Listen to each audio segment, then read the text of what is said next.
నిన్నటి భాగంలో జగన్నాథ్, బలదేవ్, సుభద్ర మాత ఏ విధంగా ఇటువంటి రూపాలు రావడానికి కారణమైనయో మనం చెప్పుకున్నాం. ఈరోజు ఇంకొంత భాగాన్ని ఈరోజు మనం చెప్పుకుంటాము. యాక్చువల్గా గౌరంగ మహాప్రభు అంటారు. గౌరంగ మహాప్రభు అంటే చైతన్య మహాప్రభు. ఎవరైనా కృష్ణుడి యొక్క అవతారం. కృష్ణుడి యొక్క అవతారం, కానీ రాధారాణి యొక్క భావంలో ఉన్నాడు. ఆయన ఏమన్నాడంటే, కృష్ణుడు కలికాలంలో రెండు రూపాల్లో వచ్చాడు. ఒకటి ఇట్లా పుల్లి రూపంలో వచ్చారు, రెండు నీరు రూపంలో వచ్చారు. పొయ్యి రూపంలో వచ్చారు, నీరు రూపంలో వచ్చారు. పొయ్యి రూపం అంటే జగన్నాథ రూపంలో, వేప పొయ్యి వచ్చారు. నీరు రూపంలో వచ్చారంటే గంగాదేవి రూపంలో వస్తున్నారు. ఈ రెండు రూపాలు ఉన్నాయి. కాబట్టి వేప పొయ్యిలోకి ఎందుకు వచ్చాడు? మనం జనరల్గా మనం రాయి రూపంలో చూస్తాం, లేకపోతే లోహ రూపంలో చూస్తాం.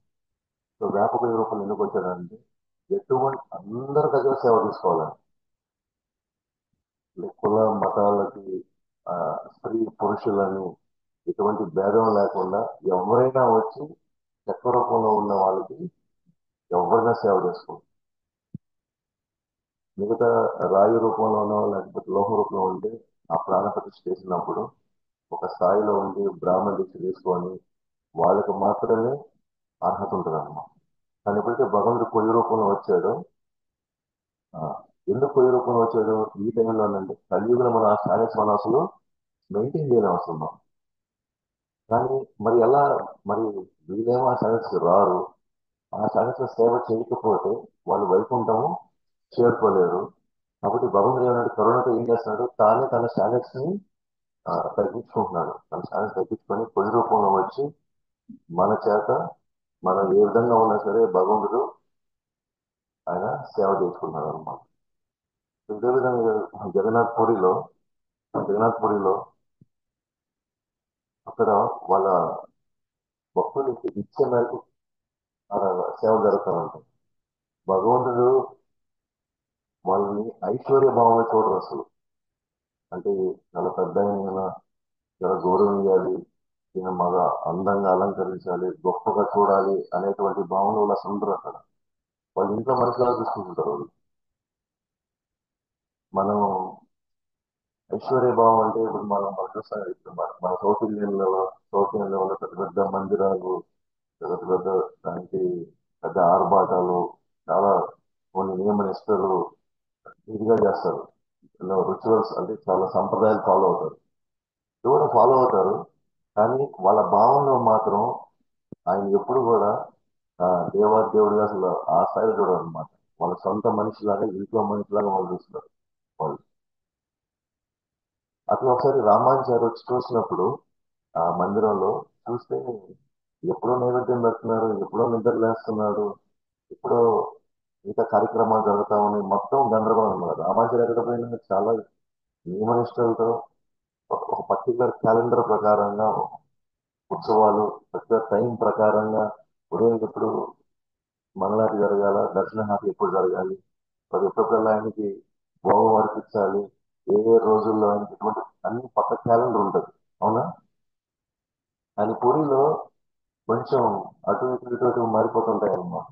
అక్కడ ఉండే వాళ్ళు కూడా మనకి గమనిస్తే మామూలుగా అక్కడే వాళ్ళు తిరిగి వస్తూ ఉంటారు,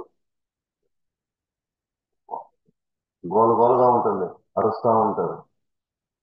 అంతా ఈ వాతావరణం చూసి రామానుజారు ఏమన్నారంటే, ఇది విష్ణుకి ఏంది ఇలాంటి ఒక సేవ జరగడం ఉంది, ఇంటిగా ఉంది, ఇట్లా ఉండకూడదు, ఇదంతా చాలా పెద్ద అపరాధం, ఇది మనం ఖచ్చితంగా ఈ విధంగా మనం చేయకూడదు అని చెప్పేసి అంగీకరించి, రేపు ఉదయం మీరు రండి, నేను మొత్తం మీకు షెడ్యూల్ చెప్తాను, ఎప్పుడప్పుడు ఏ సేవలు జరగాలి, ఏ పద్ధతిలో జరగాలి అన్ని కూడా నేను చేసుకుంటూ వస్తాను.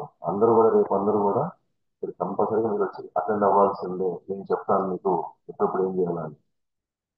వీళ్ళందరూ కూడా ఆ రోజంతా కూడా రాత్రి అంతా కూడా బాధపడతారు అనమాట.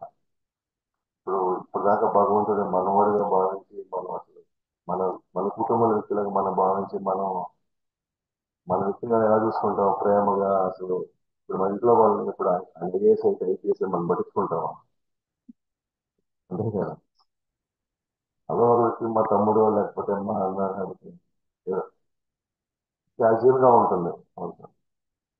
కానీ ఈయన వచ్చేసరికి ఇప్పుడు ఈ పద్ధతి ఫాలో అవ్వమన్నాడు, ఆ పద్ధతి ఫాలో అవ్వమన్నాడు, మన వల్ల అవ్వద్దు కాదు. ఇప్పటికిప్పుడు మనం ఆ భావం మార్చుకోవాలంటే మన వల్ల ఏడవుతుంది అని రాత్రంతా వాళ్ళు జగనాన్ని వేడుకుంటూ ఉంటారు అనమాట. ఏడ్చుకుంటూ ఉంటారు, బాధపడుతూ ఉంటారు. సేవ ఎట్లా చేయాలి, ఏ పద్ధతిలో చేయాలి అనేది వాళ్ళు తెలుసు అంటారు. ఏమి కండిషన్స్ పెడతారో మనం తట్టుకోగలమో తట్టుకోలేమో మనం అంతా అని చెప్పేసి వాళ్ళు రాత్రి అంతా ఆలోచిస్తున్నారు. రాజు కూడా అప్పుడు రాజు కూడా అంత పెద్ద ఆచార్యుడు చెప్తున్నాడు కాబట్టి మనం వెళ్ళి తప్పకుండా మనం వెళ్ళి మనం రేపు ఉదయాన్నే మనం హాజరవ్వాలి, ఆయన వస్తాడు చెప్పింది మనం స్టార్ట్ చేయాలి. ఏమంటే జగన్నాథ్ చూపాడేమో, జగన్నాథ్ చూపించాడేమో ఈ పద్ధతిలో జరగాలని. సో మరుసటి రోజు రాత్రి సరిగ్గా నిద్రపోరు, వచ్చి ఆ రోజు వెయిట్ చేస్తామన్నమాట. 4, 3, 4 వెయిట్ చేస్తాం. 4 అయింది, 4:30 అయింది, 5 అయింది, రామానుచార్లు రారు. 6 అయింది, 6:30, 7 అయింది, రామానుచార్లు రారు. ఏమైంది అబ్బాయి ఇది ఎవరు ఎక్కడిపోయారు, ఏంటి టైం కోసం రాలేదు అని చెప్పేసి వీళ్ళు ఇదవుతూ ఉంటారు అన్నమాట. సో యాక్చువల్గా ఏం జరిగిందంట, రామానుచార్యులు కొడుకున్నప్పుడు పూరిలో ఉదయం గారికి శ్రీకూర్మంలో ఉన్నాడంట ఆయన, శ్రీకాకుళంలో. ఇక్కడ నుంచి ఆడికి ట్రాన్స్ఫర్ అయిపోయాడు అక్కడికి. అప్పుడు రామాచార్య చెప్పాడు, ఉదయనేశ్వరికి రామాచార్య అక్కడ నీకు ఇదే అవసరం లేదు. అక్కడ వాళ్ళు నా వాళ్ళు, వాళ్ళకి ఎలా కావాలంటే వాళ్ళకి ఎంత ఇష్టం కావాలంటే ఎంత ఎంత ప్రేమ కావాలి, ఏ పద్ధతిలో కావాలంటే వాళ్ళు చేసుకోండి. మీరు వచ్చి అక్కడ మాత్రం మీ రూల్స్ అక్కడ మాత్రం ఎటువంటిది పెట్టద్దు. కాబట్టి వాళ్ళు వాళ్ళు ఎంతో ప్రేమతో, వాళ్ళు ఎంతో భక్తితో వాళ్ళు నాకు ఎంతో ఆ, ఆనందాన్ని ఇస్తా ఉన్నది. కాబట్టి మీరు అక్కడికి మీరు పోవాల్సిన అవసరం లేదంటున్నాను. అంటే అక్కడ జగన్నాథుని వాళ్ళ వాళ్ళ సొంత ఇంట్లో మనిషి లాగా వాళ్ళు బట్టలు కొన్నారు అంటే జగన్నాథ్ బట్టలు కొన్నారు. వాళ్ళు తిన్నారంటే జనాలకు చేతి పెట్టి ఆయన కూడా వాళ్ళ ఇంట్లో ఒక పెద్ద కొడుకు లాగా, వాళ్ళ ఇంట్లో ఒక అట్లాగే చూసుకుంటారు అనమాట వాళ్ళు. దానికి ఆ, అదేమంటారు అంత గౌరవంగాను అట్లా ఉంటుంది కదా మర్యాద. అమ్మ మనకి దేవుడా అని కనిపిస్తుంది. ఉదాహరణకి రథయాత్రలో ఒకసారి ఏముందంటే మధ్యలో ఆగిపోతాం, ఎంతమంది రాకపోతాం కదా. ఇక మరుసటి రోజు అక్కడికి అని చెప్పేసి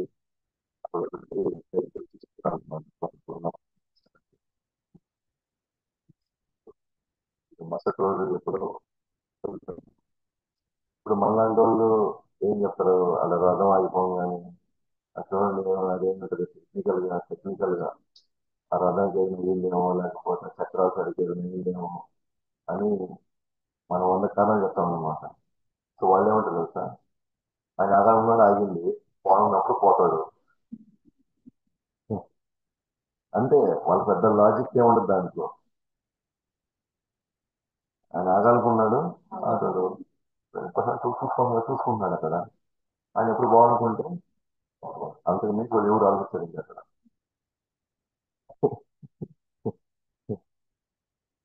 అంటే వాళ్ళు చాలా క్యాజువల్గా ఉంటుంది. వాళ్ళు చాలా సింపుల్ గా ఉంటుంది, చాలా క్యాజువల్గా ఉంటుంది.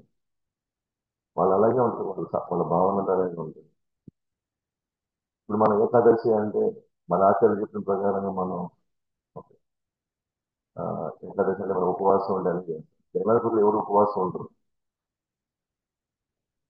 అని చెప్పి ఎవరు ఉపవాసం ఉండమండి, ఈయన ప్రధాన భజనాలు ఇంత ప్రసారం పెట్టాలి తెలకుండా మీరు ఇంకా మరి ఉపవాసాలు ఉంటారు. వాళ్ళ మూడు అంతా అలా ఉంటారు వాళ్ళు. మనం ఆ సంప్రదాయం కాబట్టి మనం ఈ సంప్రదాయం అది ఫాలో అవ్వాలి మనం. అది మనం రెస్పెక్ట్ చేస్తాం. వాళ్ళు అలా ఉంటుంది అనమాట. ఈ పాయింట్ ఏం చెప్తున్నాం అంటే కొయ్యి రూపంలో వచ్చాడు కదా.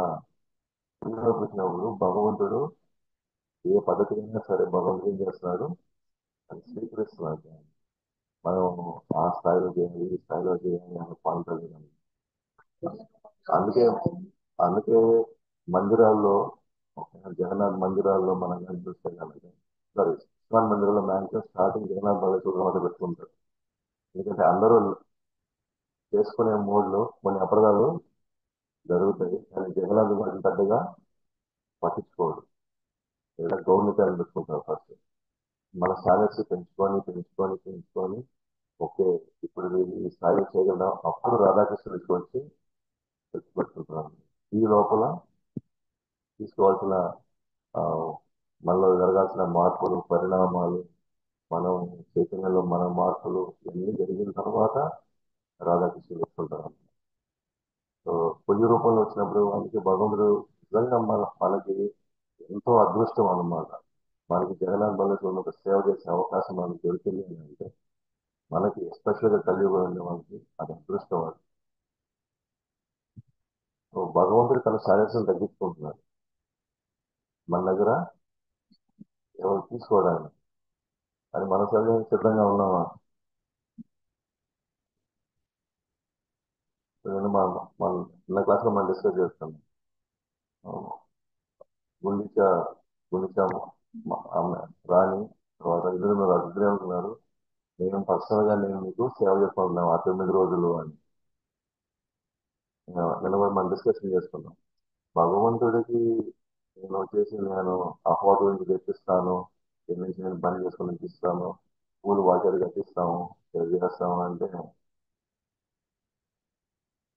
దాని నుంచి మనలో వచ్చేది ఎటువంటి మార్పు ఉండదు.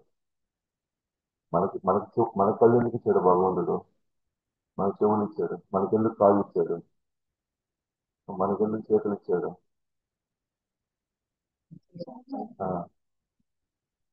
ఎస్పెషల్ గా జీవుడికి ఇంద్రియాలు ఇచ్చింది భగవంతుడికి సేవ చేసిన ఆయన తృప్తిపరచడానికి.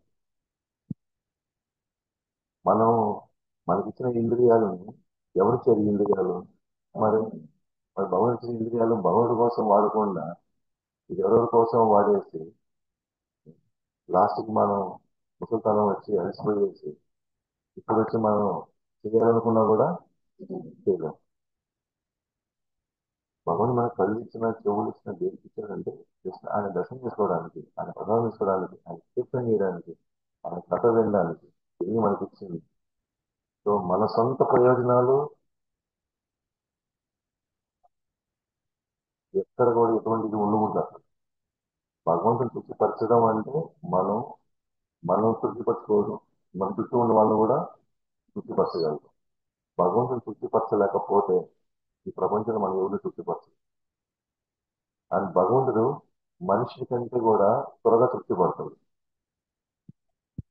మన సంవత్సరం మీరు జీవితకాలం ఒకరికి సేవ చేయండి, తృప్తిపడతారని చూద్దాం. జీవితకాలం తృప్తిపడదు. కానీ భగవంతుడు మన కెపాసిటీకి, మన సామర్థ్యానికి ఎంత అవకాశం ఉంది మనం చేయగలిగితే దానికి తృప్తిపడుతుంది. కాబట్టి వ్యాపక విగ్రహం యాక్చువల్గా వ్యాపక అనేది ఎవరైనా చేసిన మాట, మిగతావైతే బ్రాహ్మణులు మాత్రమే చేయాలి. కాబట్టి ఎవరైనా పూజ చేసుకోవచ్చు అన్నమాట. అయితే మందిరంలో మనం ప్రవేశం జరుగుతుంది. మెయిన్ గా భగవంతుడు ఎక్కడైతే ఉంటాడో దాన్ని రత్నసింహాసనం అంటారు. లోపల వాళ్ళు కూర్చునేటువంటి ఆ ప్లేస్ ఏమంటారు? రత్నసింహాసనం పైన. సో చాలా మందికి ఆ దర్శనం దొరకదు అనమాట. ఎందుకంటే కొన్ని రూమ్స్ ఉన్నాయి ఆ మందిరంలో. ఓన్లీ హిందువులు మాత్రమే పోయి దర్శించుకోవాలి, నాన్ హిందూస్ కి దర్శనం లేదు. సో ఎవరైనా ఎప్పుడైనా సరే మనకి వేరే ఆ, వేరే వాళ్ళు అన్య మతస్థులు లోపలికి ఎంటర్ అయ్యారు, వాళ్ళకి డౌట్ వచ్చింది అనుకోండి, వాళ్ళు ఫస్ట్ గోత్రం అడుగుతారు వాళ్ళు. మనం గోత్రం అడగాలి, కొన్ని డీటెయిల్స్ ఇస్తే వెంటనే పొమ్మంటారు. మాకు డౌట్ వస్తే మన ఇండియన్స్ అయినా హిందువులైనా సరే మనం గోత్రం చెప్పలేదు అనుకోండి బయటకు వెళ్ళమంటారు, డౌట్ వస్తే. కానీ జగన్నాథుడికి హిందువులు మాత్రమేనా? అందరూ ఆయన బిడ్డలే. కానీ వాళ్ళు ఇస్తాడు. And at the same time అందరికీ కూడా అవకాశం ఇస్తాడు. ఆయన దర్శనం చేసుకోవడానికి 3 సార్లు దర్శనం జరుగుతారు. 3 దగ్గర మనం దర్శనం చేసుకోవచ్చు. ఒకటి సింహద్వారం దగ్గర బయటే జగన్నాథుడి యొక్క విగ్రహం ఉంటుంది అనమాట. గోడకే చెక్కుంటారు. దాన్ని పతిత పావన జగన్నాథ్ అంటాం. సో ఆ సింహద్వారం అయితే ఎవరైనా సరే రోడ్డు మీద నుంచి మనం దర్శనం చేసుకోవచ్చు. రెండు, జగన్నాథ ప్రసాదం రూపంలో అందరికీ లభ్యమవుతుంది. అంటే అది బయట కూడా ఎక్కడైనా అమ్ముతూ ఉంటారు. సో ప్రసాదం తీసుకున్న వాళ్ళు కూడా జగన్నాథ్ యొక్క దర్శనం జరిగినట్టే వాళ్ళు. మూడు, స్నానయాత్ర అప్పుడు రథయాత్ర 15 రోజుల ముందర స్నానయాత్ర అని చెప్పేసి ఒక పెద్ద ప్లాట్ఫామ్ పైన ఆ, ఆ మందిరం దగ్గర నేను ప్రహరీ గోడలు ఉంటాయి. దాని పైన స్టేజ్ ఉంటుంది అనమాట. అక్కడ నుంచి బిందెలు తీసుకువచ్చి నీళ్లు పోస్తారు అనమాట స్నానయాత్ర అని. అది అందరు చూడొచ్చు అన్నమాట. రోడ్లో నుంచి ఎవరైనా చూడొచ్చు. అలాగే ఇప్పుడు రథయాత్ర ఉంది. ఆ రథయాత్ర టైంలో కూడా ఎవరైనా చూడొచ్చు. లేదు ఇవన్నీ ఒక పక్కన పెడితే సుదర్శన చక్రాన్ని చూసినా కూడా మన జగన్నాథుని దర్శనం చేసుకోవాలి. సో ఈ విధంగా ఎవరైనా ఎప్పుడైనా సరే జగన్నాథుని కూడా దర్శనం చేసుకోవడానికి అవకాశం ఉంది. ఎవరికైతే లోపలికి వెళ్ళి రథ సింహాసనం మీద జగన్నాథుని దర్శించుకునే అవకాశం లేకపోయిన వాళ్ళందరూ కూడా ఈ విధంగా వాళ్ళు దర్శనం చేసుకోవచ్చు అన్నమాట. కాబట్టి జగన్నాథుడు దైనమయుడయి ఎవరిని వదులుకోకుండా at the same time local ఉన్నప్పుడు రెస్పెక్ట్ ఇస్తూ మళ్ళీ ఎవరిని వదులుకోకుండా ఆయన ఈ విధంగా ఆయన సేవలందరినీ అందుకున్నాడు. ఈ విధంగా ఆయన దర్శనం కూడా ఇస్తున్నాడు అన్నమాట. ఇప్పుడు ఈ రూపాల్లోనే భగవంతుడు ఎందుకు దర్శనం ఇచ్చాడు? ఏ రూపంలో? కళ్ళు పెద్దవిగా, కాళ్ళు లేకుండా, చేతులు బాగా చిన్నవైపోయేసి, ఎటువంటి ఏళ్ళు లేకుండా ఈ రూపం ఎందుకు ఇచ్చాడు దర్శనం? అంటే పవన్ చెప్పాడు కదా, నేనే నా ఇలా వైభవం, ఇటువంటి ఒక దర్శనం ఇక్కడతో నేను ఆగిపోయినట్టుగా, ఇక్కడతో ఆయన అదృశ్యం అయిపోయాడు, ఇక్కడ ఆగిపోయాడు. మనకి అనిపిస్తుంది, మనకు నిజంగానే ఏంటి బొమ్మల్లాగా ఉన్నాయి, ఏది ఏదో పరిపూర్ణంగా కనిపించడం లేదు ఇదంతా, ఇవే విగ్రహాలు, ఇవే రూపాలు అనేటువంటి భావం మనకు వస్తుంది. సో ఈ రూపంలోనే ఎందుకు వచ్చి ఆయన దర్శనం ఇస్తున్నాడు? సో దానికి బ్యాక్గ్రౌండ్ స్టోరీ అన్నమాట. సో రూపగోస్వామి తన యొక్క పుస్తకంలో, చిన్న లలితా మాధవ్ అనే పుస్తకంలో ఈ సంఘటన గురించి ఉందన్నమాట. ఈ స్టోరీ ఉంది దాంట్లో. ఈ వృత్తాంతం ఉందన్నమాట. సో 16,108 మంది రాణులు నిత్యం ఆయన ద్వారకాలో నిత్యం ఆయన సేవిస్తూనే ఉన్నారు. ఆయన్ని జస్ట్ ఆయన కొనసాగి చేసేవాళ్ళు వెంటనే వాళ్ళు వచ్చి చేస్తున్నారు అన్నమాట. అయినప్పటికీ కూడా ఆయన కేవలం రాధా గురించి చింతన చేస్తాడు అక్కడ. ఏదో గోపికల గురించి చింతన చేస్తున్నాడు. వాళ్ళకి ఎలా ఉంది అని అంటే, ఇదేంటి మేము ఆయనకి ఇన్ని సంవత్సరాలు ప్రతి క్షణం ఆయనే కనిపెట్టుకొని ఆయన ఎన్ని రకాల సేవ చేస్తున్నా కూడా మా గురించి ఒక్కరోజు కూడా ఆయన చింతన చేయలేదు. ఎప్పుడో వదిలేసినటువంటి బృందావనంలో వదిలేసిన వాళ్ళని ప్రతిరోజు ఈ విధంగా ఎందుకు తలుచుకుంటున్నాడు? ఒక్కొక్కసారి ఏమన్నా కృష్ణుడు అర్ధరాత్రిలో పోదు, రాధే రాధే రాధే రాధే అనుకుంటా ఆలపిస్తూ స్పృహ తట్టి పడిపోతాడు అనమాట. ఒక్కోసారి వాళ్ళకి ఆశ్చర్యం అనమాట అసలు. మళ్ళీ ఒక ఆయన ఒక్కోసారి ఆ బాహ్యంగా మళ్ళీ స్పృహలోకి తీసుకురావడానికి వాళ్ళు చాలా కష్టపడేవాళ్ళు. ఒకసారి జరిగింది అనమాట. ఒకసారి సేవకులు ఏ విధంగా ఆయన రాధే రాధే రాధే రాధే ఆలపిస్తూ అట్లా పడిపోయాడు అనమాట. స్పృహలో వచ్చాడు. సేవకులు ఎంత ప్రయత్నించినా కూడా విఫలమయ్యారు అనమాట ఆయన్ని మళ్ళీ బాహ్య స్మృతిలో తీసుకోవడానికి. వాళ్ళకి ఏం చేయాలి? పాల్పోలా. ఇప్పుడు ఆ పరిస్థితిని చక్కబెట్టడానికి అక్కడికి నారదుల వారు, బలరాముడు, ఆ తర్వాత ఉద్ధవుడు ఆడికి వచ్చారనమాట. అలా పడిపోయి ఉన్నాడు. నారదుల వారు తెలుస్తుంది ఎందుకు పడిపోయాడు. ఆయన రాధారాణిని, గోపికల్ని, వ్రజవాసుల్ని ఆయన తలుచుకుంటూ అక్కడ పడిపోయి ఉన్నాడు. నారదుల వారు తెలుసు ఆయన ఎట్ట బయట తీసుకురావాలి. ఆయన వీణ మీద వ్రజభక్తి మహిమల గురించి ఆయన ధ్యానం చేశాడు అనుకోండి. ఆ కీర్తన చేస్తే ఆటోమేటిక్ గా స్పృహలోకి వచ్చేస్తాడు. కానీ ఎప్పుడైతే నేను బృందావనం సంబంధించిన విషయాలు నేను కానీ పాడాను అంటే ఆయన ఆ క్షణమే ఆయన పదాం పదా అంటాడు బృందావనం. మనం బృందానికి వెళ్ళిపోదాం పదా అంటాడు. అదే బృందావనం వెళ్ళి ఆయన చక్కని పరిస్థితి కానీ వెళ్ళిపోతే అక్కడ బ్రజవాసుల యొక్క పరిస్థితి కానీ చూసాడు అనుకోండి, వాళ్ళు ఎంత బాధ అనుభవిస్తున్నారో, ఎంత కష్టం అనుభవిస్తున్నారో ఈయన లేకపోవడంలో జీవోత్సవాల్లాగా ఉన్న వాళ్ళని చూస్తే ఈయన మళ్ళీ ద్వారకాకు రావడేమో ఇంకా అక్కడే వాళ్ళతో ఉండిపోతాడేమో వాళ్ళ పరిస్థితి చూసి అని. కాబట్టి ఆయన స్పృహలోకి తీసుకురావాలి. కానీ బృందావనం వాళ్ళకి వెళ్ళి చెప్పాలి ముందే వెళ్ళి ఇప్పుడు వస్తున్నాడు అని చెప్తే వాళ్ళు కొంచెం ఆ, కొంచెం వాళ్ళ ప్రాణం వాళ్ళు లేకొచ్చి వాళ్ళు కొంచెం ఆనందంగా ఆయన రిసీవ్ చేసుకుంటారు. ముందుగా చెప్పకపోతే వాళ్ళ నిర్జీవం పరిస్థితులు వాళ్ళు అలాగే పడిపోయి వాళ్ళు అలా ఉంటే కృష్ణుడు కానీ వాళ్ళ పరిస్థితి చూస్తే ఇంక మళ్ళీ ద్వారకకు వస్తాడా? రాడు. సో కాబట్టి నాకు స్పృహలో తీసుకురావడం నాకు తెలుసు. కానీ ముందు ఎవరో ఒకరు వెళ్ళి బృందావన వాసులకు వెళ్ళి విషయం చెప్పాలా వాళ్ళకి, ఇట్లా వస్తున్నాడు కృష్ణుడు, బయలుదేరాడు మీకోసం వస్తున్నాడు అని చెప్పాలి. ఎవరు పోయి తీసుకొస్తారు, ఎవరు పోయి చెప్తారు వాళ్ళ దగ్గరికి వెళ్ళి? అప్పుడు ఉద్ధవుడు చెప్తాడు, నువ్వు వెళ్ళు, నువ్వు వెళ్ళి బృందావన వాసుకి వెళ్ళి నువ్వు వెళ్ళి చెప్పు, ఇబ్బంది ఏం లేదు, ఈ లోపల మన కృష్ణుని రెడీ చేసుకుందాం అని. కానీ ఉద్ధవుడు మాత్రం ఇంతకుముందు ఒకసారి ఆయన వెళ్ళున్నాడు, బృందావనానికి వెళ్ళున్నాడు. బృందావనానికి వెళ్ళి వాళ్ళకి కృష్ణుడి గురించి రకరకాలుగా చెప్తారు అనమాట. అసలు కృష్ణుని పంపిస్తాడు బృందావనానికి బుద్ధవుడు. ఎందుకు పంపిస్తాడంటే బుద్ధుడికి ఒక గర్వం ఉందన్నమాట.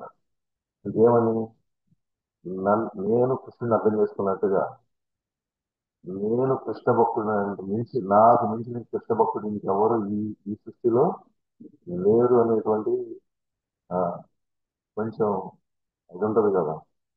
ఎందుకంటే ఇద్దరు కృష్ణుడు లాగే ఉంటారు, రూపం కృష్ణుడు లాగే ఉంటుంది, డిఫరెన్స్ ఉండదు. కృష్ణుడికి ఉద్ధవుడికి రూపంలో ఒక తేడా ఉండదు. ఆ రూపం ఎందుకు వచ్చిందంటే ఉద్ధవుడికి చిన్నప్పటి నుంచి కృష్ణుడికి సేవ చేసి చేసి చేసి చేసి కృష్ణుడికి ఏ రూపం ఉంది ఆయనకు అదే రూపం వచ్చింది, అదే కలర్ వచ్చేసింది. ఇన్ఫాక్ట్ ఒక ఉద్ధవుని కనిపిస్తే కృష్ణుడు చూసినట్టు అయిపోయింది. సో అప్పుడు కృష్ణుడు ఏమంటున్నాడంటే, ఒకటి ఉద్ధవుని పంపించడం వల్ల వాళ్ళు ఆ రూపంతో నన్ను కొద్దిగా వాళ్ళు చూసుకోగలుగుతారు. రెండు, ఉద్ధవుడికి అర్థమవుతుంది ఎవరు ఈ సృష్టిలో గొప్ప భక్తులు, ఉద్ధవుడు కూడా అర్థవంతులు ఉద్ధవుని పంపిస్తాడు. ఆ ఉద్ధవుడు వెళ్ళాడు. ఉద్ధవుడు వెళ్ళి వాళ్ళు చాలా బాధలో ఉన్నారు. వాళ్ళు అసలు చాలా వాళ్ళ పరిస్థితి చాలా అసలు వివరించని పరిస్థితిలో ఉన్నారు. సో ఉద్ధవుడు వెళ్ళాడు. సరే అందరికీ సముదాయిస్తూ వచ్చాడు అంటే చెప్తా అన్నమాట. అది వాళ్ళని కృష్ణుడు కోసం చేస్తుంటే ఈయన పోయి వస్తాడమ్మా కృష్ణుడు ఏం పర్వాలేదు, కొంచెం బిజీగా ఉన్నాడు, ఆ పనులు ఈ పనులు ఉన్నాడు, ఏం పర్వాలేదు మీరు కొంచెం కొద్దిగా ఓపిక పట్టండి, అది త్వరగా వచ్చేస్తాడని. ఉద్ధవుడు ఇంకోటి కూడా ఏంటంటే బృహస్పతి యొక్క శిష్యుడు అనమాట ఉద్ధవుడు. అంటే పూర్తి వేద జ్ఞానం శాస్త్ర జ్ఞానం పూర్తిగా తెలుసు.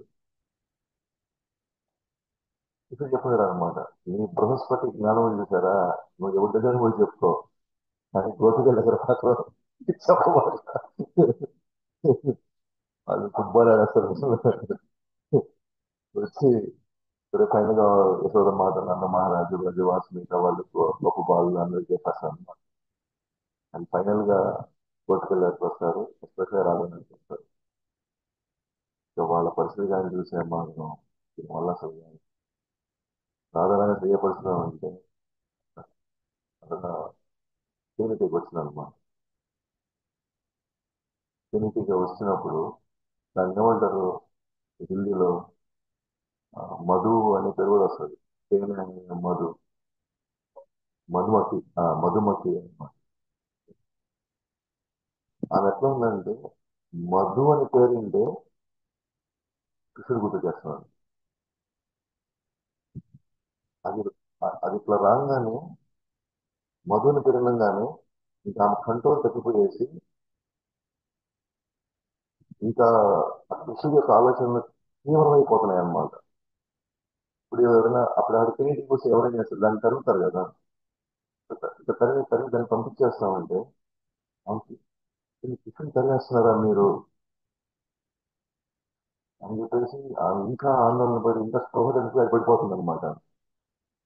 అప్పుడు ఉద్దోడు చూశాడు, "ఓయమ్మ, ఇది ఏం స్థాయి నాయనా, నేను గొప్ప భక్తుని అనుకున్నాను, ఈ స్థాయి చూసాను నా వల్ల కావాలని, వీళ్ళు అసలు ఏ స్థితిలో ఉన్నారు వీళ్ళు అసలు, వీళ్ళ గోటికి కూడా మనం సరిపోమని." అందుకే అప్పుడు అంటారు అనమాట, నేను ఒకవేళ నెక్స్ట్ జన్మగానే ఉంటే ఆ, ఈ బృందావనంలో వాళ్ళు వెళ్తూ ఉంటే వాళ్ళ పాద ధూళి తగిలే అంత ఇదిగా నేను ఉంటే అది గట్టిగా నేను మొలిచినాగా. సో వాళ్ళ స్టాండర్డ్ చూసి అప్పుడు వాళ్ళని సముదాయం నుంచి వస్తాడమ్మా, ఇప్పుడు వస్తాడు, ఇబ్బంది లేదు, నేను పోయి చెప్తాను. అప్పుడు బుద్ధుడు అన్నాడు, ఎవరితో నాలుగు బాబు నేను అడిగి చెప్తాను వాళ్ళకి ఇక్కడ వస్తున్నాడని చెప్పి. ఇప్పుడు నేను పోయి చెప్పానంటే నన్ను తరుముకుంటారు ఇక్కడ, ఎవరు నమ్మడు అక్కడ, కాబట్టి నేను పోను. ఆ తర్వాత అందుకనే ఉద్ధవుడు బ్రజవాసుల యొక్క తన అనుభవం చెప్పి వెళ్ళడానికి నిరాకరిస్తాడు అన్నమాట. తర్వాత బలరాముడు నువ్వు పోవచ్చు కదా అంటాడు. ఎవరు?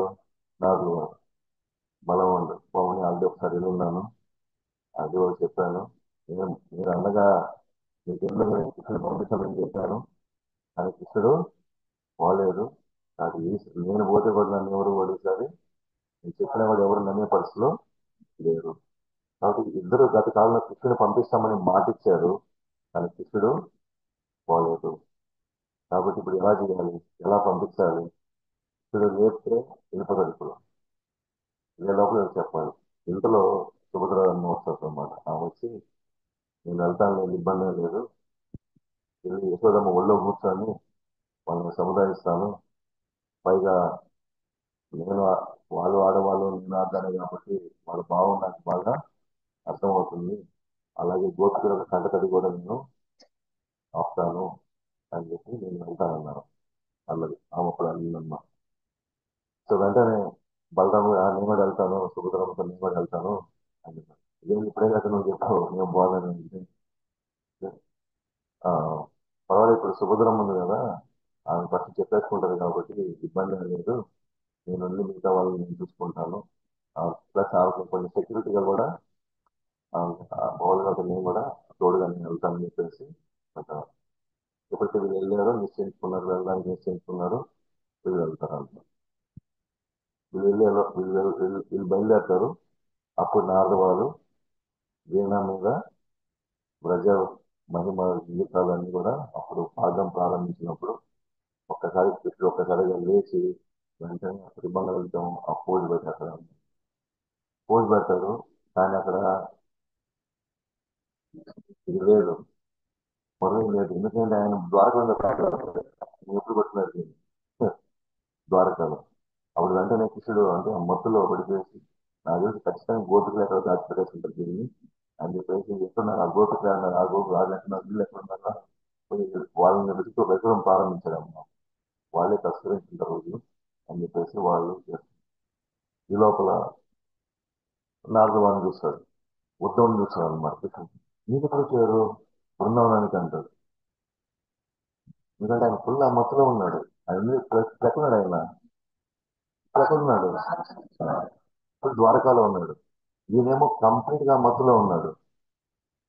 లే- చక్కని వ్రజమహిమ గీతలే పాడింది వాళ్ళు, ఆయన పాడిన వీణ మీద వ్రజమహిమ గీతలే పాడింది. లేచి ఆయన అనుకున్నాడు, బృందంలో ఉన్నాడు అనుకున్నాడు. అందుకే ఆయన ఖచ్చితంగా దొంగతనం చేస్తుంటారు, వీళ్ళు వేస్తుంటారు అని చెప్పేసి వాళ్ళని వెతకడం ప్రారంభించాడు. వెతకడం ప్రారంభించే క్రమంలో నాదు వారు కనిపించారు, బుద్ధుడు కనిపించాడు. ఇప్పుడు ఏమన్నాడు, మీరు ఎప్పుడు వచ్చారు బృందావనానికి అన్నాడు. అప్పుడు ఆయన ఇది బృందావనం కాదు, ఇది ద్వారక, నీకోసం మేము రథాలు ఏర్పాటు చేశాము, నువ్వు వెళ్ళిపోవడానికి బృందావనం చక్కన నువ్వు వెళ్ళొచ్చు, నీకు ఏర్పాటు చేసినాం అన్నమాట. కాబట్టి అప్పుడు ఏర్పాటు చేసిన రథంలో వెళ్ళి రాధికని కలుసుకోవడానికి ఉద్ధవుడు పలికారు అన్నమాట. అప్పుడు రాధికని కలుసుకుంటానంట అన్న వెంటనే ఆయన భావం విరహాగ్నితో మదపటి ఏనుగులాగా అంటే అది ఎక్కే క్రమంలో అంటే ఆ మత్తులో ఉన్నాడు, కంప్లీట్ గా ప్రేమ ఉన్మాదం విరహాగ్ని మత్తులో ఉన్నాడు అనమాట. అందుకే రథయాత్రలప్పుడు జగనాలను ఎక్కించేటప్పుడు మాత్రం ఆ, సుభద్రమాత ఎక్కుతారు, తర్వాత బలరాముడు ఎక్కుతారు, ఆ తర్వాత జగన్ ఎక్కినప్పుడు మాత్రం నన్ను ఊతాడు అనమాట. ఇట్లా నిజంగా మత్తులో ఉన్నాడు అనమాట. కాబట్టి ఆ విధంగా చిన్న చిన్నగా మదపటి ఏనుగులాగా అడుగులు వేసుకుంటూ రథాన్ని ఎక్కుతారు అనమాట. సో ముందుగా చేరుకున్నారు. సుభద్ర బలదేవులు కృష్ణుడి విరహ ప్రేమలో నిర్జీవంగా పడి ఉన్న బ్రజవాసులను చూసి వాళ్ళు అబ్బురపడుతూ మహాభావ ప్రకాశ రూపాలని దాల్చారు. వాళ్ళ పరిస్థితి చూసిన తర్వాత వెంటనే వీళ్ళకి మహాభావ ప్రకాశ రూపాలు, మహాభావ ప్రకాశ రూపాలు అంటే ఇప్పుడు మనం చూసే జగన్నాథ బలదేవ సుభద్రమాత రూపాలు అన్నమాట. మహాభావ ప్రకాశ రూపాలు అంటే అది ఆనందంలో ఉత్కృష్ట స్థితిలో ఒక మనిషి వెళ్ళినప్పుడు లేదా ఒక జీవుడు వెళ్ళినప్పుడు వాళ్ళ కళ్ళు పెద్దవైపోతాయి, ఒళ్ళు కంపించుకొని పోతుంది, ఒక తాబేలులాగా. ఎప్పుడైతే ఆ తాబేలు, కాబట్టి ఇప్పుడు మనకి ఎలా కనబడుతుంది ఇప్పుడు రూపాలు, కళ్ళు పెద్దవిగా, చేతులు కంపించుకోబోయినట్టు, శరీరం అంతా కూడా కంపించుకున్నట్టు. ఈ యాక్చువల్గా ఆ స్టేట్ ఏంటంటే ఆ ఆనందంలో ఉత్కృష్ట స్థితి అది.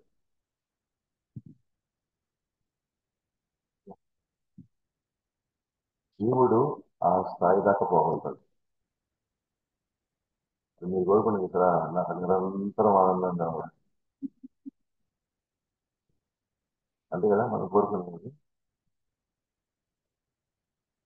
ఆ స్థితికి వెళ్తే ఈ స్థితిలో ఉంటారు మనిషి. జగన్నాథుని చూడడం అంటే అని మనం అర్థం చేసుకోవాలా, ఆయన ఏ స్థితిలో ఉన్నాడు, మహాభావ ప్రకాశ స్థితిలో ఉన్నాడు. ఆ తర్వాత ఈ మహాభావ ప్రకాశ రూపం ఎలా ఉంటుందంటే ఒళ్ళంతా చెమటలు పట్టి కంపనతో ఆనందాశ్రువులు కారుతూ గొంతు గద్గదం అవుతూ ఉంటుంది, శరీరం రోమాంచనం అవుతుంది, కంపించిపోతుంది. అది కంపనతో అంటే కంపించిపోతుంది అంత. వీళ్ళు ఈ లోపల రాధారాణి నిధివనంలో లలిత ఒళ్ళు తలపెట్టుకొని కృష్ణుడి విరహంలో ఏ క్షణమైన ప్రాణము వదలొచ్చు అనే స్థితిలో ఉంటుంది అన్నమాట. నిధివనం ఉందా? సో నిధివనంలో ఆమె లలిత లలితాభిషాక ముఖ్యమైనటువంటి అనుచరులు అనమాట. వాళ్ళ అంటే రాధారాణికి ఒళ్ళో పెట్టుకొని వెయిట్ చేసి ఏ క్షణమైన ఇప్పుడు ప్రాణాలు పోవచ్చు అన్న విధిలో ఆమె పరిధి ఉంది. జస్ట్ ఊపిరి మాత్రం ఏదో కొనస ఎక్కడో కొన ఊపిరి అట్లా ఉన్నట్టుగా అనిపిస్తుంది అన్నమాట. సరిగ్గా ఆ క్షణంలోనే కృష్ణుడు రథం అక్కడికి చేరగా, సో రాధిక రాధారాణి యొక్క చరణాలు తన శిరస్సు మీద పెట్టుకోగా అతనిలో సాత్విక వికారాలు ఆయనలో ఆ రూపంలో ఆయనకి అన్ని ప్రకటమయ్యాయి అనమాట. ఎప్పుడు ఎవరికి రాధారాణి ఆ చరణాలని ఎక్కడ పెట్టుకున్నాడు, ఆ శిరస్సు మీద పెట్టుకున్నాం. ఈ అష్టసాత్విక వికారాలు లేదా నేను చెప్పాను కదా, మహాభావ ప్రకాశ రూపం అయితే ఉందో ఇప్పుడు ఆయన కూడా ఆ స్థితికి వెళ్ళాడు. ఆ స్థితికి వెళ్ళడం అంటే తాబేలాగా కుంచుకొని ఎటువంటి కదలిక లేకుండా మారిందనమాట. ఆయన కూడా కాళ్ళు చేతులు మెడ శిరము స్పృహ తప్పి పూరిలో జగన్నాథుడుగా కృష్ణుడి దర్శనం ఆయన ఈ మహాభావ ప్రకాశ రూపమే. మనం చూసేటువంటి జగన్నాథ బలి సుభద్ర మాట ఏ రూపంలో ఉన్నారు, మన ఫస్ట్ చూడడం ఏంటి ఇక్కడ బొమ్మల్లాగా ఉన్నారు, ఏంటి ఇలా కళ్ళు పెద్దవిగా, ఏంటి ఏంటి చేతులు ఏంటి చిన్నగా ఉన్నది, అసలు కాళ్ళే కనబడ్డాను. ఇది కూడా అసలు ఇదంతా దేవుళ్ళు అని అసలు అనిపిస్తుంది. కానీ ఆనందంలో మన జగనాన్ని చూస్తున్నామంటే ఆయన ఎంత ఆనందంగా ఉన్నాడో అది మనం ఆ భావం మనకు రావాలి. చూస్తూనే ఉన్నాడు మనం నెట్టేస్తా ఉంటారు, మనలో చూసేస్తా ఉంటారు, అయినా కూడా మన కళ్ళు చివరి చూపు దాకా మనం బయటికి నుంచి దాకా మనం ఇది ఎక్కడ తిప్పకూడదు అన్నమాట. పొరపాటున ముందుకెళ్ళి కళ్ళు మూసుకోబోతుంది. అలవాట్లో పొరపాటు అయ్యి.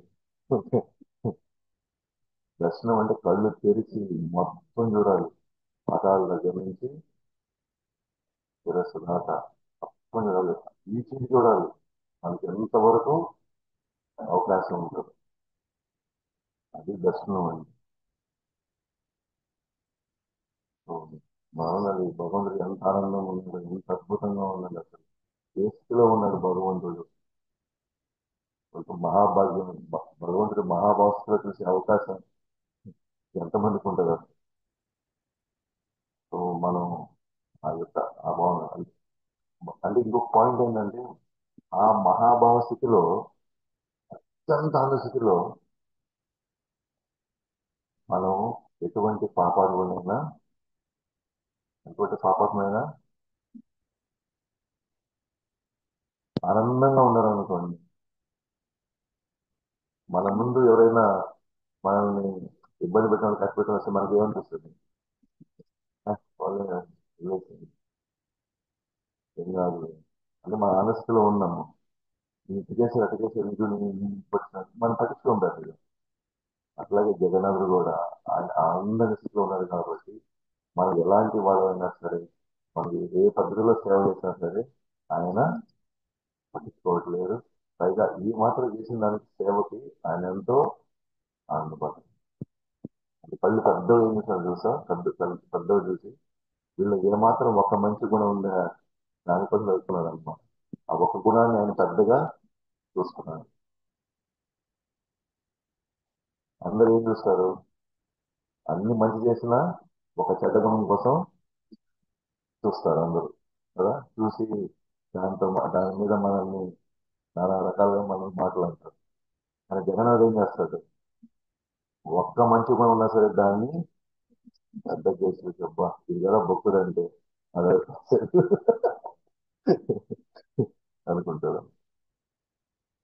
సో ఆ విధంగా మహాభావ ప్రకాశ రూపం ఇది కృష్ణుడి యొక్క మహాభావ ప్రకాశ రూపమే ఇది జగన్నాథ రూపము అనేటువంటి భావం మనం కూడా చూసినప్పుడు అలాగా ఆలోచిస్తాడు. ఎవరైతే ఉన్నత స్థితిలో ఉన్నారో వాళ్ళు జనాలు కనపడ్డారు, వాళ్ళు కృష్ణుడు కనపడ్డారు డైరెక్ట్ గా వాళ్ళకి. సో ఆ సమయంలో వాయువు కృష్ణుడి మీదుగా వెళ్ళి రాధికని స్పృశించేటప్పటికి రాధిగాడు ప్రాణం వచ్చినట్లయింది.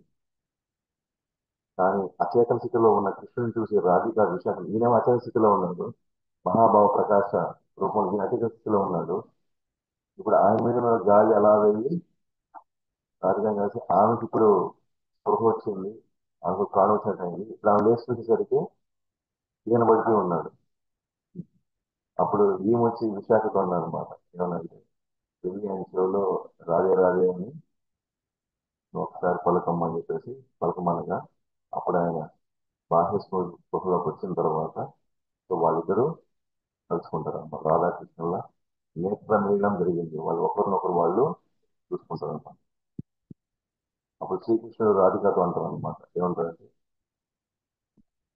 ప్రజలో మాకు కలిగినటువంటి ఈ మహాప్రకాశ రూపం ఏదైతే ఉందో ఇప్పుడు మేము ఆ రూపంలో ఉన్నారు కదా ఇప్పుడు ఇది నేను బలదేవ సుభద్రమ్మలు పూరి గ్రామంలో ఒకరోజు మేము దర్శనమిస్తాము. ఒకనొక యుగంలో మేము దర్శనమిస్తాము. కలికాలంలో గౌరంగ రూపంలో నీ విరహ వేదన భావం ఆస్వాదిస్తాను. నేను ఎలా వస్తాను? చైతన్య మహాప్రభువులో వస్తాను. వచ్చి నువ్వు ఏదైతే నువ్వు విరహం అనుభవిస్తావు చూసావా, ఆ విరహాన్ని నేను అనుభవిస్తాను. అందుకే చైతన్య మహాప్రభు రాధారాణి భావంలో వచ్చి జగన్నాథుని చూస్తున్నాడు. సో జగన్నాథుడి యొక్క మహాభావ ప్రకాశ ఆ రూపాన్ని చూసినప్పుడు ఈయన ఆస్వాదిస్తున్నాడు అన్నమాట. సో రథయాత్రలో అందుకనే మనం గమనిస్తే ఆ రథయాత్ర ఘట్టంలో చైతన్య మహాప్రభు ముందు ధ్యానం చేస్తూ ఉంటాడు. వెనకాల జగన్నాథుడు బలేశ్వరుడు ఉంటారు, రథంలో వస్తూ ఉంటారు. సో అప్పుడప్పుడు ధ్యానం చేస్తూ చైతన్య మహాప్రభు జగన్నాథుని చూస్తూ ఉంటాడు. జగన్నాథుడు చైతన్య మహాప్రభుని చూస్తూ ఉంటాడు. అప్పుడప్పుడు చైతన్య మహాప్రభు నన్నే చూస్తున్నా లేదని చెప్పేసి ఆయన ఒకసారి రథ వెనకాలకు వచ్చి చూస్తాడు.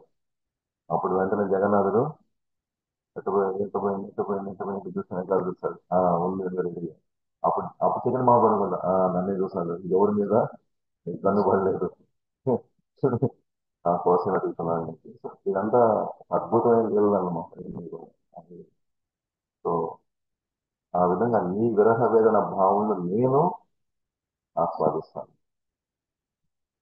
సో ఆ విధంగా కృష్ణుడే జగన్నాథుడుగా, కృష్ణుడే చైతన్య మహాప్రభువు. అంటే హెవీ అయిన ఫిలాసఫీ. ఇది భగవంతుడి వల్ల మాత్రమే సాధ్యం అవుతుంది. అంతేనా? అదే భగవంతుడు ఒక దగ్గర ఏమో చక్ర రూపంలో ఉన్నాడు, ఇంకోవైపు ఏమో భక్తుడి రూపంలో ఉన్నాడు. ఆయనే రెండు అవస్థలు ఆయనే అనుభవిస్తుంది. మనకు నేర్పిస్తున్నాడు భగవంతుడిని ఏ విధంగా భక్తుడు సేవించాలా, ఏ విధంగా భక్తుడు ఆ, వివిధ కార్యక్రమాలు ఏ విధంగా చేయాలి, భావాలు ఏ విధంగా మనలో ఎదగాలి. ఆ, ఆ,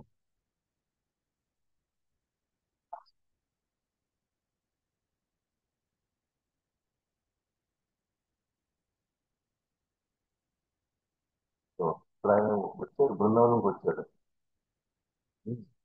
ఇది ఒక ఒక ఇది ఒక వర్షం, ఇది ఒక స్టోరీ. ఈ రూపాలు ఎలా వచ్చాయన్నాను.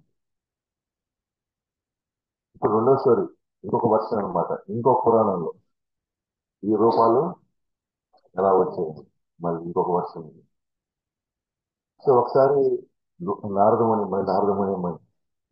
అదే నారద- ఒకసారి నారదముని ద్వారకకు వచ్చి రాణుల్ని పరామర్శించాడు అన్నమాట. వాళ్ళ ఏమని పరామర్శాడు అంటే, ఏ అంశం మీద పరామర్శించాడు అని చూస్తే, రుక్మిణి సత్యభామ ఇద్దరు ఆందోళన పడుతున్నట్లు. ఏం పడుతున్నారు? ఆందోళన పడినట్లు, దుఃఖితులుగా ఉన్నట్టుగా కారణం అడిగారు. ఎందుకు మీరు ఆందోళన ఉన్నారు, ఎందుకు మీరు బాధపడుతున్నారని అడిగారమ్మా. వాళ్ళు అంటున్నారు, వివాహమైనప్పటికీ వివాహమైనప్పటి నుంచి ఇప్పటిదాకా కృష్ణుని సంతోష పెట్టలేకపోయాము మేము, ప్రేమతో వశం చేసుకోలేక పోయాము. మేము ఎన్ని రకాలుగా సేవ చేసినా, ఆయనే కనిపెడుతూ ఉన్నా సరే మేము ఆయన లొంగ తీసుకోలేకపోయాము అని, ఆ ప్రేమతో ఆయన్ని బంధించలేకపోయాం అని చెప్పేసి వాళ్ళు అంటున్నారు. మా పక్కనే మా పక్కనే ఉన్న మా పక్కనే ఆయన ఉన్నా కూడా రాధిక రాధిక అని కలవరిస్తూ ఉన్నారు.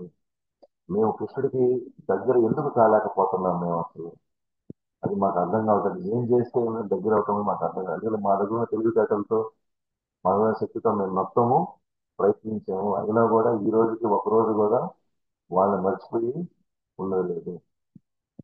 కాబట్టి వారి సంశయాలను తీర్చుకోవడానికి ఎక్కడికి వెళ్తారు? రోహిణి దగ్గరికి వెళ్తారు, రోహిణి అమ్మ దగ్గరికి వెళ్తారు.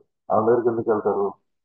ఎందుకంటే ఆమె మాత్రమే సాక్షి అన్నమాట. బృందావనంలో ఏం లేవు జరిగేది, ఏం లేవు జరిగింటే ఈ స్థాయిలో వాళ్ళ గురించి అసలు అయితే లేదు, వాళ్ళు ఏం చేశారో ఆమెకు మాత్రమే అర్థం అన్నమాట.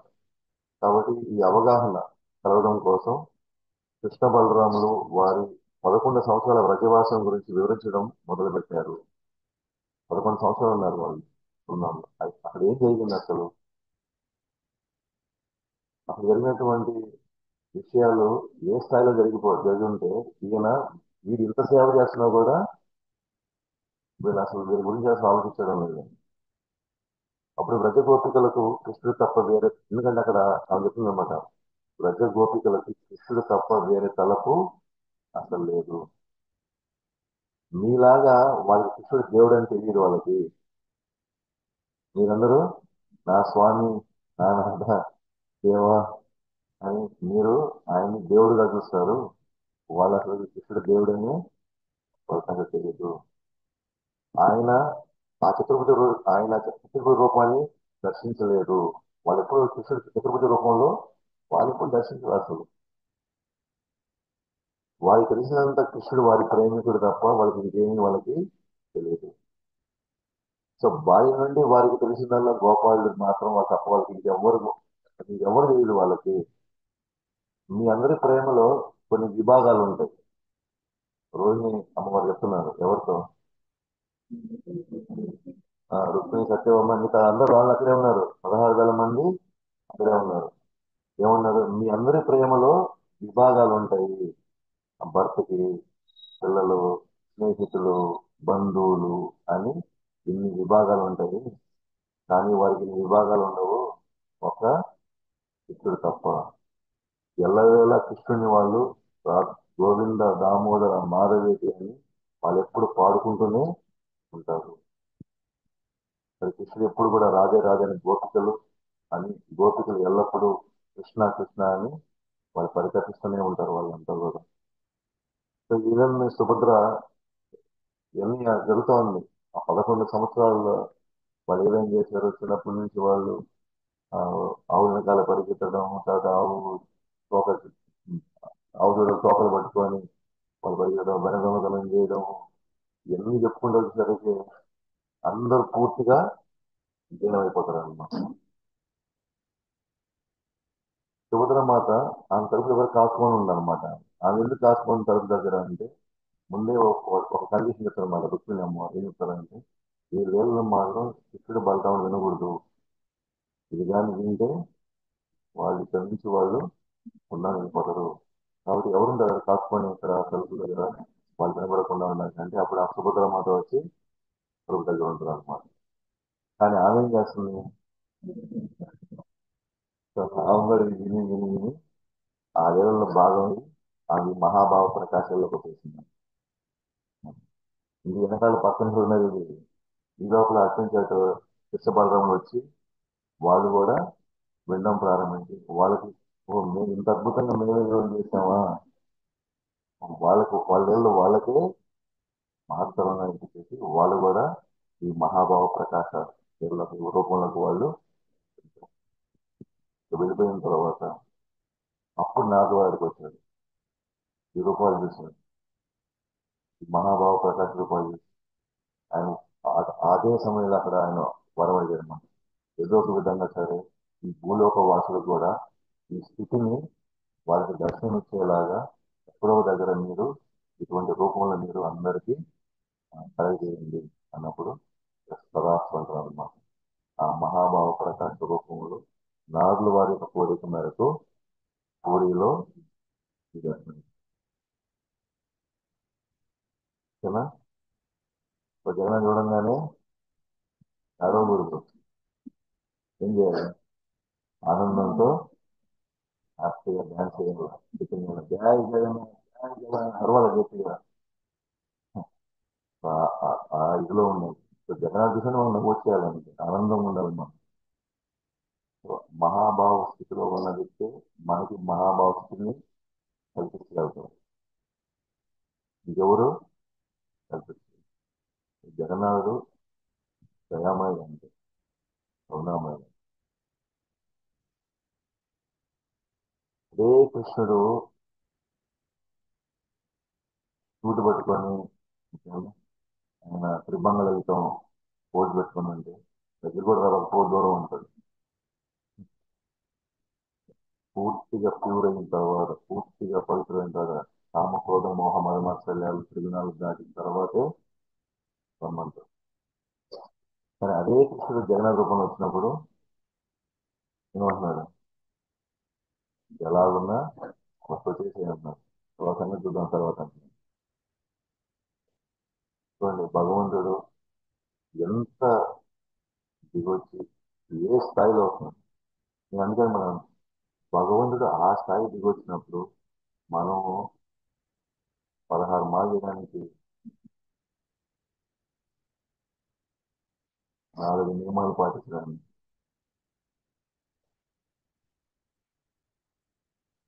అంటే మనలాంటి వాళ్ళు కూడా సేవ తీసుకోవడానికి ఆయన తన యొక్క వ్యక్తిత్వాన్ని కూడా మార్చుకుంటున్నాం. అందులో కలియుగంలో మనకి బ్రాహ్మణ జన్మ ఎప్పుడు రావాలా? మన జన్మ వస్తుంది కానీ బ్రాహ్మణ జన్మ ఎప్పుడు రావాలా? బ్రాహ్మణ జన్మలో మనం ఇప్పుడు శాస్త్రాల్లో మనం ట్రైన్ అవ్వాలా? ఆ ట్రైన్ దాంట్లో ఎంతమంది వెళ్ళి ఆగమశాస్త్రం ప్రకారం పోయి ఆయనకి సేవలు చేసుకోవాలి. కానీ మనకి ఇన్ని పక్కన పెట్టేసి ఇలా ప్రభుపాలు వారి దయ వల్ల మనకి 16 మాల్లో నాకు నియమపడి మీరు ఆ అవకాశం తీసేసుకోండి. ఇటువంటి శరీరం, ఇంద్రియాలు, ఈ మనసు కల్మషమైనటువంటి ఈ మనసు నామకరణం అది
ఆ, యాత్ర కావచ్చు, మన యొక్క జీవితం కావచ్చు, భక్తిలో ముందుకెళ్తారు.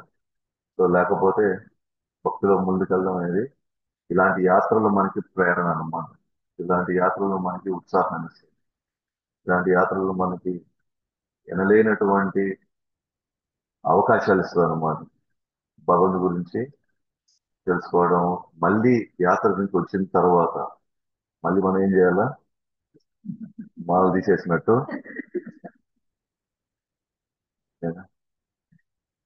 అంతేనా? ఆ, ఇంకొంచెం పెంచుకోవాలి. అందువల్ల మన యాత్ర, అందువల్ల మనం సీరియస్ గా తీసుకుంటున్నాం యాత్రని. మనం కాలక్షేపంకో లేకపోతే ఇంకోటి, నేను అన్ని చూసి ఇది ఒకటి చూడలేదు, ఇది కూడా చూసి నా అకౌంట్ క్లియర్ అయిపోద్ది ఇక్కడతో, ఈ పాయింట్లు వెళ్ళకూడదు అవన్నీ. ఓకే.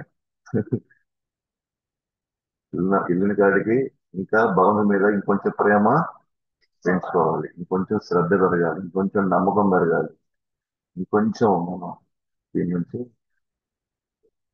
సో అందుకనే మనం కూడా ఏంటంటే లింక్డ్ మెంబర్స్ తో కొంత ఎంతో కొంత అవగాహన ఉంది, కొంచెం దీన్ని ఇంకొంచెం ఇన్స్పిరేషన్, ఇంకొంచెం వాళ్ళ ప్రేరణ పొంది ఇంకొంచెం భక్తులు ఎదగడానికే మనం తీసుకెళ్తున్నాం తప్ప ఇంకా వేరే ఉద్దేశం అయితే కూడా మనకి లేదు. అప్పుడు షాపింగ్ కూడా ఉంటది.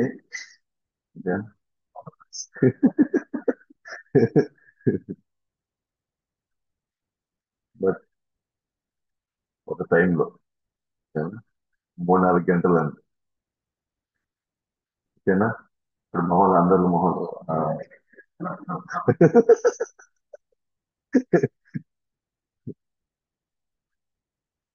సో నారదుల వారు అక్కడే ఉండడంతో ఈ దివ్య దర్శన భాగ్యం, ఈ ప్రేమావతార రూపాన్ని దర్శించే అవకాశం ప్రపంచమంతా మీరు కల్పించమని ప్రార్థించగా అట్లే అగుగాక, పూరిధామంలో ఈ దర్శనం ఇచ్చేదము అని కృష్ణుడు ఆస్వాదించాడు.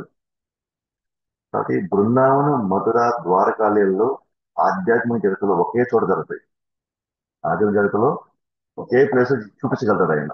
ఏది? బృందావనంలో, ద్వారకా, మథుర. కానీ భౌతిక జగత్తులో ఒకే చోట ఆయన చూపించలేకపోవడం వల్లనే 3 ప్లేసులు ఎంచుకున్నాడు ఆయన సెపరేట్ గా. 3 మూడ్స్, భావాలు మారిపోతాయి. బృందావనంలో ఒక భావం ఉంటుంది, మథురలో వేరే భావం మూడు ఉంటుంది, ద్వారకాలో వేరే మూడు ఉంటుంది అన్నమాట. అయితే ఈ మూడిట్లో విరహ భావంలో ఆనందం ఏదైతే ఉందో, విరహంలో ఆనందం, అది బృందావనకు మాత్రమే పరిమితమైంది. అది ప్రముఖమైంది అనమాట, మిగతా భావాల కంటే కూడా. కాబట్టి మధుర, ద్వారకాలో ఆయనకి ఐశ్వర్య లీలలు వస్తాయి బయటికి, కానీ బృందావనంలో మాధుర్య లీలలు వస్తాయి. ఆ మాధుర్య లీలలే కృష్ణుడి లీలలో పరాకాష్టాలు. ద్వారకా, మధుర కంటే బృందావనంలో పీక్ పీక్స్. కాబట్టి ఈ ఐశ్వర్య ప్రేమలో ఏంటంటే, అదే మధుర ద్వారకాలో ఐశ్వర్య ప్రేమలో ఏంటంటే, వాళ్ళు భగవంతుని గుర్తిస్తారు వాళ్ళు. ఈయన భగవంతుని మనం కొంచెం గౌరవంగా ఉండాలా, కొంచెం దూరంగా ఉండాలా, వినయంగా ఉండాలా, భయంతో ఉండాలి అనేటువంటి భక్తి అన్నమాట. కాబట్టి వాళ్ళు భగవంతుని మరిచే సాహసం చేయరు వాళ్ళు. నేను భగవంతుడు భగవంతుని ఎప్పుడు గుర్తుంటారు. కానీ బృందావనంలో కృష్ణుడు నందమహారాజ్ చెప్పులు మోస్తాడు పై. నందమహారాజ్ యొక్క చెప్పులు. యశోదమ్మ చరణ ధూళిని శిరస్సుపై వేసుకుంటాడు.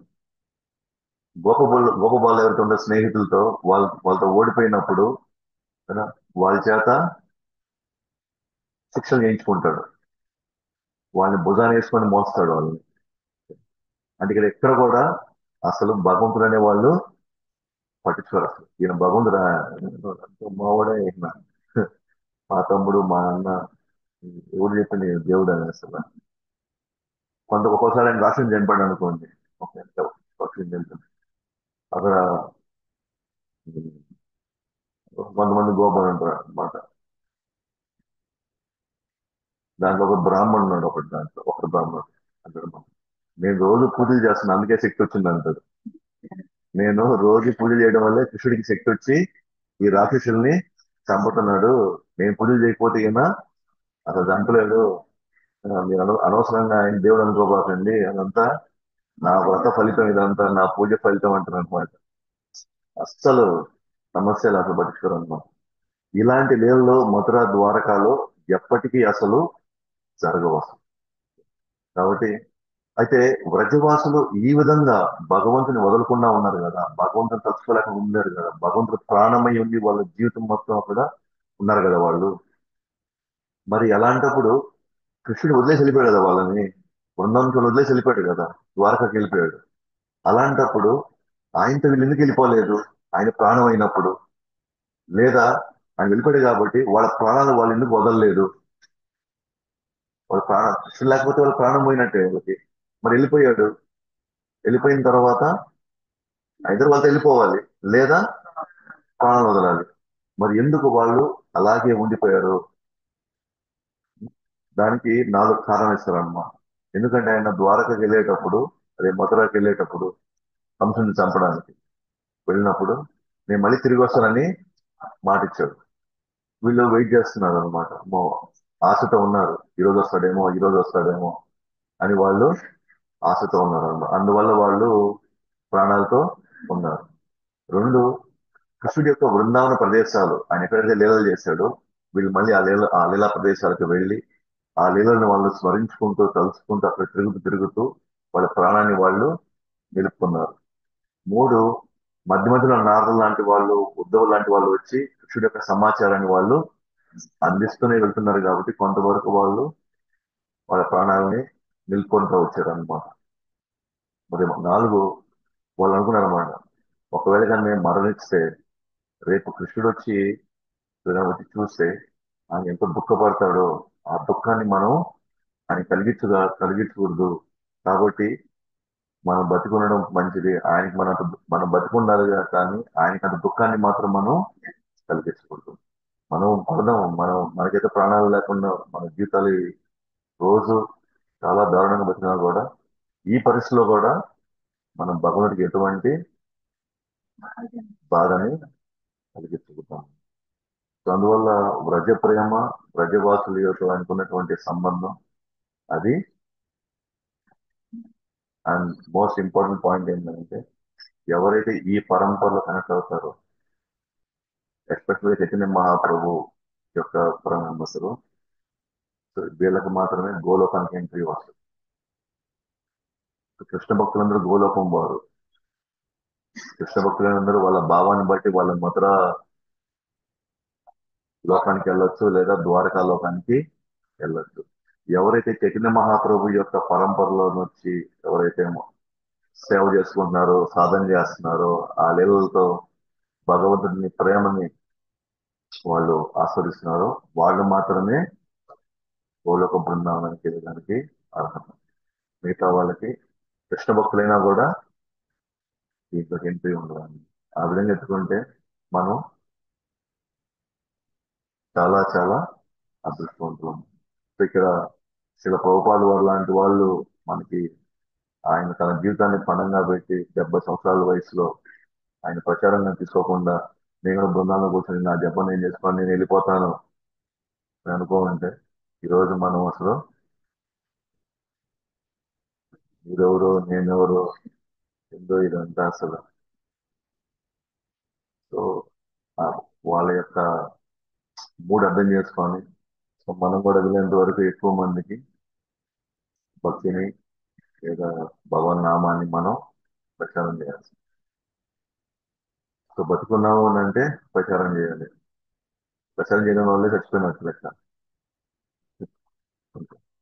సో మనం మాట్లాడే శక్తి ఉంది, ఓపిక ఉంది.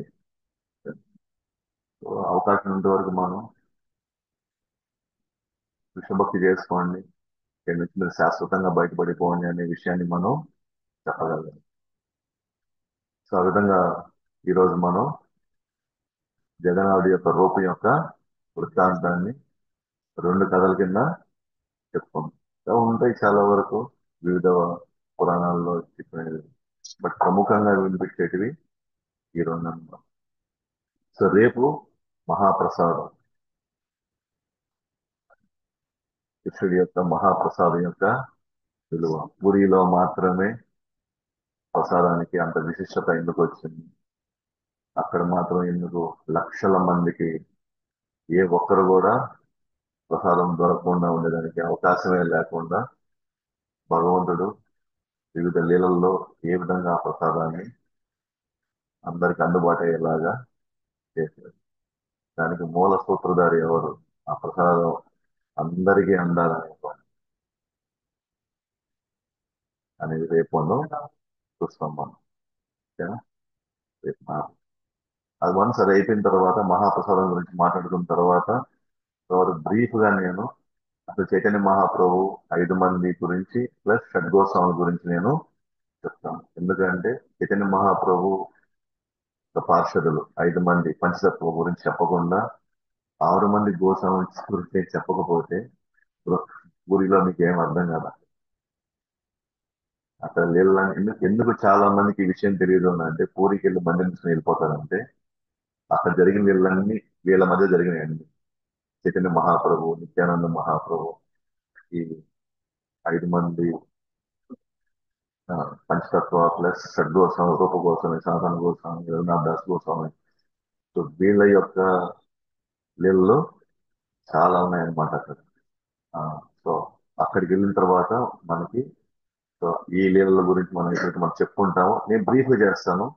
దాంట్లో మీకు వాళ్ళ గురించి పూర్తి తెలుసుకోవాలంటే బృందావనం లీల లాస్ట్ టైం మనం బృందావనం వెళ్ళినప్పుడు ఆ వీడియోస్ కూడా ఉన్నాయి. ఒక్కొక్క గోస్వామి యొక్క వాళ్ళ చరిత్ర ఏంటి, వాళ్ళు ఏ విధంగా చైతన్య మహాప్రభుని కలుసుకున్నారు, వాళ్ళు ఎటువంటి లీలలు మాయాపూర్ నవదీప్ లో చేశారు, బృందావనంలో చేశారు, ఆ తర్వాత పూరిలో కూడా వాళ్ళు ఏం చేశారు అని ఇవన్నీ కూడా నాకు తెలిసి ఒక్కొక్కటి ఒక 2 గంటలు 3 గంటలు వీడియో ఉంది ఒక్కొక్కరి మీద. ఎందుకంటే వాళ్ళ గురించి మనం తెలుసుకున్నప్పుడు మాత్రమే అక్కడికి వెళ్ళినప్పుడు గోస్వామి ఇలా చేశాడు ఇలా చేసినప్పుడు మనకి క్లియర్ గా అర్థం అవుతుంది. సో ఒక మందిరం తప్ప మెయిన్ మందిరము, గుండిచా మందిరము, ఆ, సాక్షి గోపాలు, భువనేశ్వర్ తప్ప మిగతావన్నీ వీళ్ళ చుట్టే ఉన్నాయి వీళ్ళందరి గురించి అసలు. సో ఆఖరం చైతన్య మహాప్రభు తన అవతారాన్ని చాలించింది కూడా పూరిలోనే ఫైనల్ గా. సో కోట గోపీనాథ్ మందిరం అని ఒక మందిరం ఉంది. ఆయన ఆ విగ్రహంలోకి వెళ్ళిపోవడం ఇవన్నీ కూడా అక్కడ జరుగుతున్నాయండి. సో వీటి గురించి తెలుసుకున్నప్పుడు మాత్రమే మనకి అక్కడున్న లీలలన్నీ కూడా మనకి అర్థమవుతాయి. సో కాబట్టి రేపు మహాప్రసాదం గురించి మాట్లాడుకొని ఎల్లుండి కూడా ఎడే ఉంది ఈ పంచతత్వ షడ్గోస్వామి గురించి బ్రీఫ్ గా చెప్తాను. Just ఆ తర్వాత ఇంకా మనం ఏమేం ప్లేసులు చూస్తామో అవన్నీ కూడా తర్వాత చెప్పుకుంటాం మనం. జగన్నాథ్ బల్దేవ్ సుభద్రామణికి జై, అనంత కోటి వైష్ణవ వృందకి జై, భగవద్వాణి శ్రీమద్ భగవద్గీతకి జై. గౌట్ పెయిన్ మనం